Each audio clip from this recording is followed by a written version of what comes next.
we were talking earlier about a project that you had done years before. Tell us about that.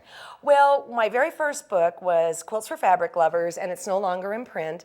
And the cover of the book has Postage Stamp Basket Quilt on it. And it's funny because I'm being tagged as a star lover, when in fact there's a lot of traditional blocks that I just adore. Sure. And I was talking to you about this postage stamp because I'm thinking that you're making a basket that's the size of a postage stamp. No. But you educated me a little bit. What's the deal?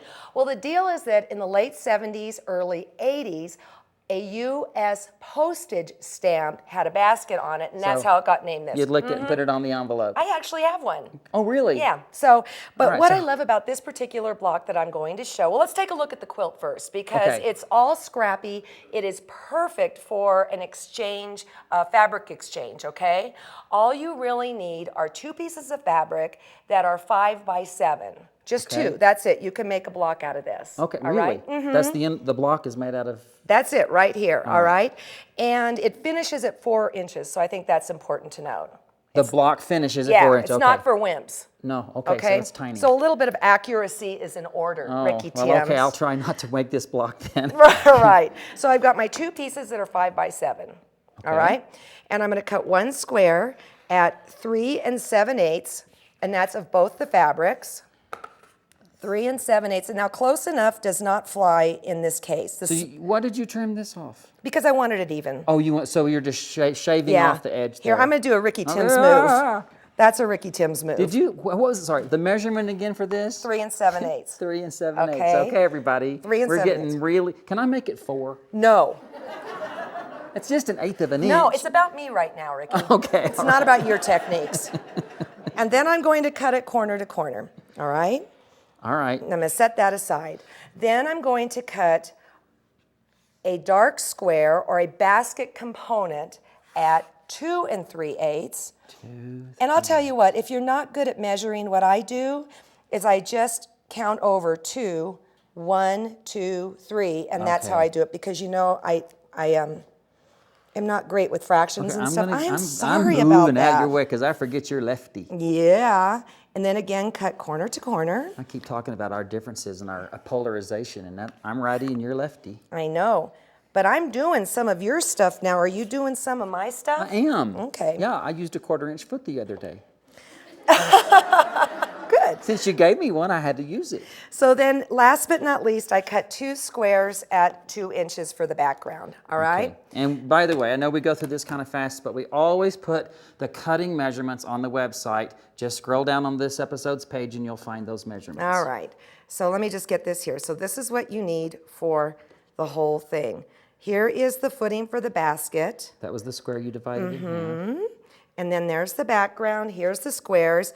And yet, we still need a handle, right? Well, where does that come from? That's going to come from this other triangle right here. Oh. All right? So what you're going to do is cut a 1-inch, thank you for helping me out, my friend, like that. 1 inch. And throw this piece away, because it's real easy to get mixed up with the footings. Well, put it aside, because there's going to be people that want that. Oh, toss My it. granny would say, keep that. Good for her. All right. Then what I'm going to do is I'm going to press it. Now this is a bias, so you want to be careful that you don't stretch it. Just press it like that, all right? Then the next thing you do, perhaps this is the most important thing, and I am not kidding about this. You're going to want to stay stitch the background.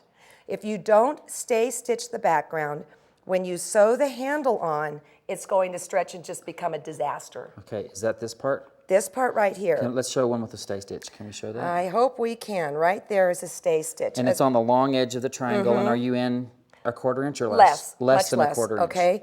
And it will not show in the end, so it doesn't matter what color thread you use. But it keeps the bias from stretching. Yeah, it's going to stretch a little bit anyway, so you got to, you know. That's going to help. Yeah.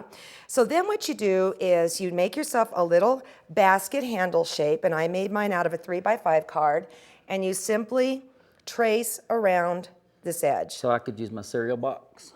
You could use whatever you want. Thank you. But the main thing is you want this to start as a, what's that degree there? 90 right degrees, there. Perpendicular. Perpendicular. You don't want it like going like that. Okay. Now this is kind of important too. All right. All right. What you're going to do is you're going to start your basket with the rotten side facing up. Okay. The rotten side, not the pretty side, I all hate to right? say this, but Okay, don't go there. Okay, so don't. All Whenever right. you think I hate to say this, don't. okay. Well, okay. Okay, All right. It's so done. then what you're going to do is you're going to use a really fine set of pins and you're going to start pinning it all the way around. The finish is on the end. I know you're loving this. I know Yeah. you're going to make this Because tonight. you know I don't use pens. I know. So anyways, But I have to do if I'm going to do this. this is for people on the other side. Okay, so what you're going to do is you're going to pin it all the way around right. until it looks like this. Raw on the outside, finished on the inside. And now we're going to move over to the sewing machine, Okay. all right? All right.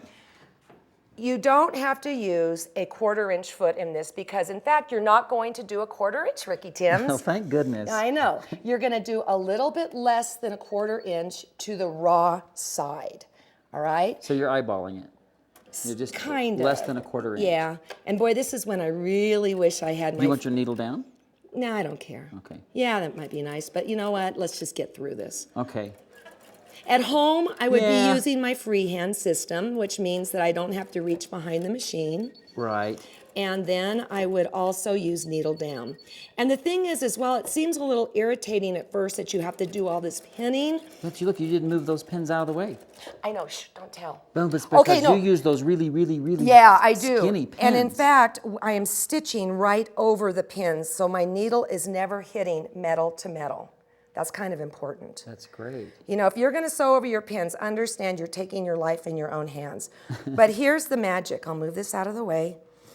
Then what I'm going to do is I'm going to take my super hot iron. Remember, this is stay stitched. Right. And I'm going to go and I'm going to press it out like this. And there you've got your handle. Now you don't have to stitch it down right now. And you can make the whole basket, stitch it down by hand if you'd like, or use Beth's technique that she's going to. She's going to show us today. Isn't that wonderful? Yeah. So then- Isn't that great? Excellent.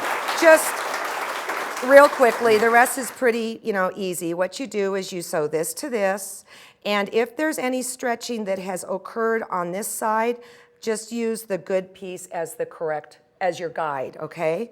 And then what you'll do is you'll trim off those guys right there. You will go like this, press it open. Then the only trick with the footings, this is what I call the footings right here, is that you have a left and a right. So Right. you have mirror images as you scoot them through your machine. So as I'm stitching on my machine, I want to make sure that one's going this way, and one's going this way, and one's going this way. Okay. You know what I mean? I see. Okay, then when it comes to pressing these guys, you're going to want to stay away from the bias edge. Right. And you're going to come up and you're going to press it towards the background. And while that seems weird, there's a reason for it. So I'm staying away from the bias edge. Are you going to match something? No. Yeah, I'm going to match this right here. Okay. Thank you.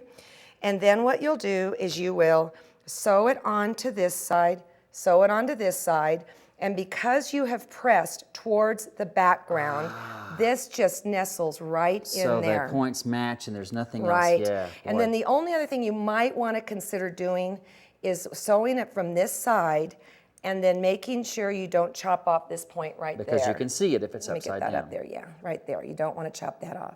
So you get a nice point. And here's the And finished so here's guy. the finished basket.